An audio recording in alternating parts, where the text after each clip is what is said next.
आइ हम बनबै छी पटुआ साग। ई साग झोर वाला बनबै छी। आ ई साग झोरे वाला बनते छै। ई पटुआ साग छै। एमे देखो कते बड़का बड़का डांट छै। क्या कि शहर बाजार में तो एहने सागे मिलत। ओ गांव घर में ने बढ़िया साग मिले छै। छोट छोट ओ साग रहे छै, निक रहे छै आ ताजा रहल। ऐठन तो से नहीं रहे छै। तो हम सबटा के पत्ता तोड़ तोड़ के राख ले छी साग के। आ ओइ के बाद एके हम बढ़िया से एके झाड़ झूड़ के साफ क देबै।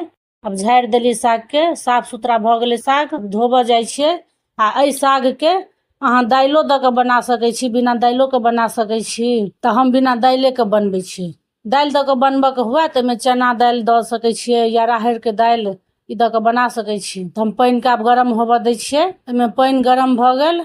ई साग हम धो के रखने छलौ हां। आब एमे ध दै छियै साग के। आब एके मिला देलियै। आब एमे हम दै छियै हरैद, नून। आब एके बढ़िया से मिला देलियै। अब ई कुकर के बंद क दै छियै। एमे हम 4 सीटी लगा देलियै, जे कि साग बढ़िया से एमे गल जेतै। 4 से 5 सीटी लगा देबै। ई साग के हम उतार देलियै। आब एमे हम खट्टा देबै। त खट्टा साग में सिद्ध भेला के बादे खट्टा देबै। एगो साग सिद्ध भ गेल छै। अब एकरा बढ़िया से मिला देबै। त ई साग के ओ रही जे होइया लकड़ी के, ओहो से मिला सकै छी, नहीं त करछो से मिला सकै छी।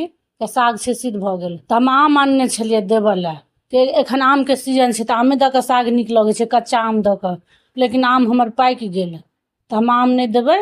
हम आमिल द दै छी। किया ई साग खट्टा रहे छै तहने ई साग निक लगे छै। हल्का खट्टा रहनाइ जरूरी रहे छै। त हम आम नहीं देबै। एके हम आमिल द देलियै। त एके एक सीटी और लगा दै छी। निक से आमिलो में सिद्ध भ जेतै। आब हम एके छौंकै छी। एमे देलियै तेल, ये छै जमैन। ई पटुआ साग में जमैने बढ़िया होय छै। जमैने से छौंकल जाय छै। ई सूखा मिर्चाई द देलियै। आ एहि साग में जे छै, ई साग भात बनाओ त एमे कतबो सब्जी बनाओ, लेकिन एमे सन्ना जरूर बनाओ। ओइ के एकटा अलगे होय छै स्वाद। ई साग के मिला देलियै हम बढ़िया से, मिल गेलै। आब एमे फोरन ध देलियै। आ एके खूब बढ़िया से मिला देलियै। अहिना ई साग बना के खेबै, बहुत निक लागत। ई वीडियो के लाइक क देबै, चैनल के सब्सक्राइब क देबै। धन्यवाद।